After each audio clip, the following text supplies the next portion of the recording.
So this series is about the sObject and how do we actually use them in Flow. And so what we have is we're going to be using an entry screen to capture information. Let me just show you what that's going to look like. We're going to be capturing kind of lesson name and type and other information related to a lesson. Okay, so it's a custom object that we're looking at. And if we're interested in building, giving it a date and then telling it how many lessons we want to create, how do we do that? And so what we're doing is capturing a couple of variables. Let me just jump over to my Explorer tab and show you that what we've got is some variables here that we've built out. The start date and the number of lessons. What we're going to do is we're going to run to a decision. This is an if-then stream.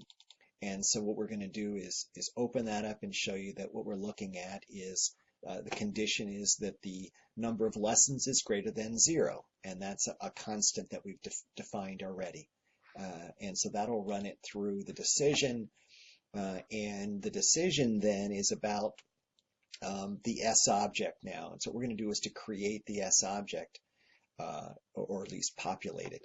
Just to show you, if I go out to resources and we look at an sObject, it's a relatively straightforward, we name it and you give a little description, you change it to input output, and then what you want to do is to identify the object that you're building for. And so in this case, we're dealing with our custom object. And the same is going to be true when we go out and do the sObject collection. All that's going to do is ask a similar set of questions, which is really looking at give it a name and a description. And in this case, they're saying this is a collection to group together sObjects, and you'll see how that works in the flow. Because we're going to use this assignment to capture information. And what we're doing is when we add an assignment, just as an example, and what we say is what we want to do is to add an additional kind of piece of sObject here, right? This is sObject variable, and we're going to say we want to use the lesson record. That's the one that we've defined. And then what we have to do is to do a plus sign here, or I'm sorry, a period. And what that does is when we touch the period, it brings up the variables that we can use to select. And so if we say, great, we wanted to do was to do the assistant director or whatever, and we could add information there and create a value. We're not going to do that for this one. But this information is captured within the flow. This is information that lives within Salesforce. And so what we're doing is pulling the kind of that information across, I guess, based really on the information within the Salesforce records that we're going to be using, although we haven't created them yet, obviously. And then let me just show you, if I close this out, let me just cancel this just because we've been playing with it. What I want to do is to show then the assignment is relatively straightforward, because all it's saying is you're saying the variable sObject collection, add to it the current values in the sObject lesson record that we've been building. And so it's just a quick two-step process. Then what we do is we decrement, right? We take the variable number of lessons that we had, we subtract 1.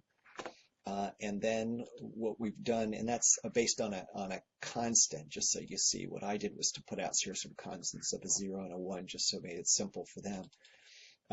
The assignment is interesting because what we're doing here is we're using a formula, which is determine next lesson date. So we're setting the date equal to kind of this formula.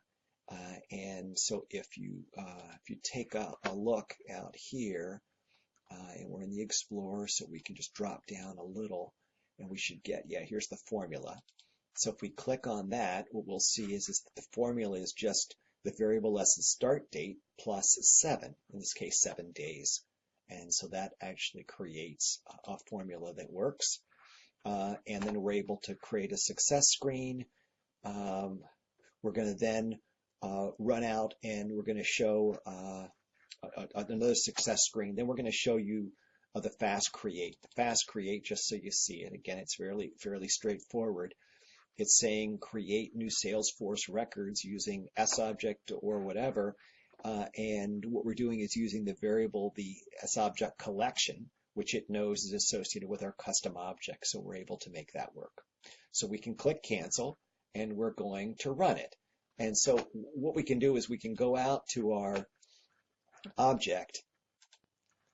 And in the screen, what I've done is I've added kind of this information, right? Gave it a name, selections. Said we're going to run 8 lessons. So let's go on ahead and do that. And so it's going to say, okay, you've created 1. And, we don't have to do this, except it's just a great way to be able to test and know that it's incrementing the way that it needs to be in terms of creating records. The number of weeks is 0. And so what happens then? It comes back and says it was all created. And then we have one last message here, which tells us that we are successful and we've created 8 records. And so if we go out and take a look at our recent records here, let me close this and do a quick refresh. What you'll see is that I created this one as an O2 series. And so what you'll see is an O2 series will pop up, and you can see that we've created 8 of these things with a quick input screen.